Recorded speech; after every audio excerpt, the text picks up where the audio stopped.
खबर UP live, आपकी खबर तेज असर। योगी सरकार के स्वास्थ्य मंत्री से उनके ही कार्यकर्ताओं ने कुछ दिन पहले हुए जिले के सभी सीएचसी के प्रभारी चिकित्सकों का स्थानांतरण पैसा लेकर रोके जाने का गंभीर आरोप लगाया, तो मंत्री जी को भी कहना पड़ा, हाँ ये बात सही है, लेकिन आप लिख कर दीजिए तब कार्यवाही होगी।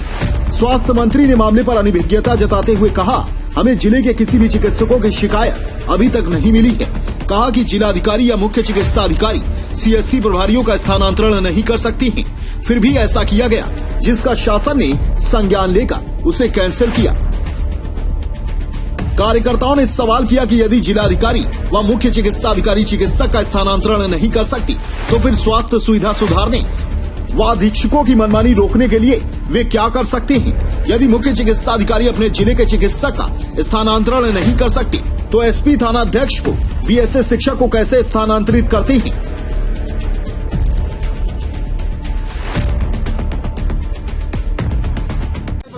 तो मैं ये जानना चाहता हूँ, उनका ट्रांसफर क्यों रुक गया?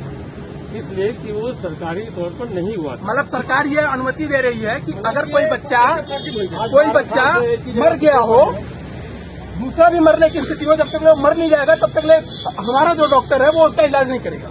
और अगर किसी ने उस बच्चे को उसको सामने कर दिया, जिसपे उन्हें डॉक्टर ने लिख के दिया हुआ है कि इस बच्चे को बीमारी से कोई दिक्कत होती है तो मैं इलाज करूंगा, और मेरे बस में नहीं होगा तो मैं पैसे दे के इलाज कराऊंगा, और इसकी पूरी जिम्मेवारी मैं लेता हूँ। और जब वो दोबारा जाएगा, उसको घर आके भगा दिया जाएगा। दूसरा कोई जाता है बोलने की भैया कोई बात नहीं, तू बाहर मत कर, तू अपना जो इलाज है वो करवा दे, तू वो उसे मारेगा। ये हमारी सरकार में वैलिड है।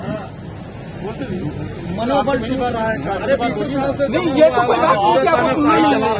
ये तो कोई बात नहीं कि सुनना नहीं है। आप मेरे घर जाना, किसको सुनूंगा? आप मुझे बता दीजिए कि इस व्यक्ति को सुनाइए। आप अपनी आवाज सुनने के लिए बहुत वाकिफ। मैं तो खड़ा हूँ, आप कहिए। मैं अभी आप हम लोग के गार्जियन है, इसलिए आपसे अपने पीड़ा हम लोग कह रहे हैं। कुछ मान के हम लोग कह रहे हैं। बहुत मजबूरी है। मंत्री जी बहुत दर्द है, जान लीजिए। इतना हम लोग उत्पीड़ित हो चुके हैं कि कहीं निकलने लायक नहीं है। क्या हुआ हम एक लाइन आपको बता रहे हैं कि कुछ भी आपको चाहिए तो आप पहले शिकायत दे दीजिए। अगर आपके मुख्यमंत्री ने हमको शिकायत नहीं दिया तो मैं उसका संज्ञान दिया। हमारी विभाग में एक भी शिकायत नहीं की। जिलाध्यक्ष का कथन मैंने दिया, जिलाध्यक्ष का कथन है मैंने दिया। सवाल ये उठता है, क्या सीनियर चिकित्सकों के रहते जूनियर को अधीक्षक बनाया जाना चाहिए? क्या एक अधीक्षक को आजीवन एक ही केंद्र पर रहना चाहिए? क्या अधीक्षक को मनमानी की छूट है? यदि नहीं, तो जिलाधिकारी व मुख्य चिकित्सा अधिकारी द्वारा किए गए नीतिगत स्थानांतरण को शासन ने क्यों कैंसिल कर दिया? इकट्ठा किए, इकट्ठा करके डॉक्टर लोग गए। हम मान रहे हैं, एलआई की रिपोर्ट है सर। हम मान रहे हैं, मगर एलआई की रिपोर्ट हम लोग नहीं मानेंगे जब तक कंप्लेंट होगा। कंप्लेंट के बाद एलआईयू की रिपोर्ट आएगी तब मुख्यमंत्री उसको मानेंगे, और एलआईयू तो खाली मुख्यमंत्री करेंगे। सर आपके पास अगर लिखित आपके पास लेकिन जांच तो करवा दीजिए, कर देंगे सर। जांच तो करवा दीजिए। बहुत बड़ा पावर है मंत्री जी, जान मैं लीजिए। कब से कह रहा हूँ दे दीजिए ना। अबे जान लीजिए, फर्जी मुकदमा भी लिखा गया है। फर्जी मुकदमा भी पुलिस लिख लिया है, ये जान लीजिए। मंत्री जी, ST का मुकदमा भी हम लोगों को ऊपर हो गया है। अपनी आवाज करना चाहते बोलते रहिए। मंत्री जी, पुलिस इतनी बिगड़ गई है बस्ती की कि ST मेरे साथ अत्याचार हुआ। आप जान लीजिए, बहुत दर्द है, ये जान लीजिए। से लेके जेड तक का, ऐसा नहीं कि बीच में कहीं कट गया। एक जेड तक का वीडियो होने के बावजूद मेरे ऊपर 14 धाराएं लगाई गई। 14 आप कल्पना कर सकते हैं। लोगों ने कहा, क्या जिलाधिकारी व मुख्य चिकित्सा अधिकारी द्वारा किया गया स्थानांतरण नीति विरुद्ध, न्याय विरुद्ध था? यदि हाँ, तो ऐसे अधिकारी के विरुद्ध क्या कार्यवाही हुई?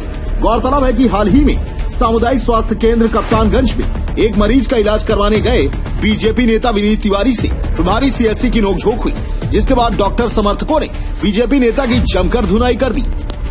इस मामले में दोनों पक्षों पर मुकदमा हुआ और डीएम के आदेश पर सीएमओ ने जिले के सभी सीएचसी प्रभारी का ट्रांसफर कर दिया, मगर सीएमओ के इस आदेश को डॉक्टरों ने चुनौती दी और आदेश कैंसिल हो गया।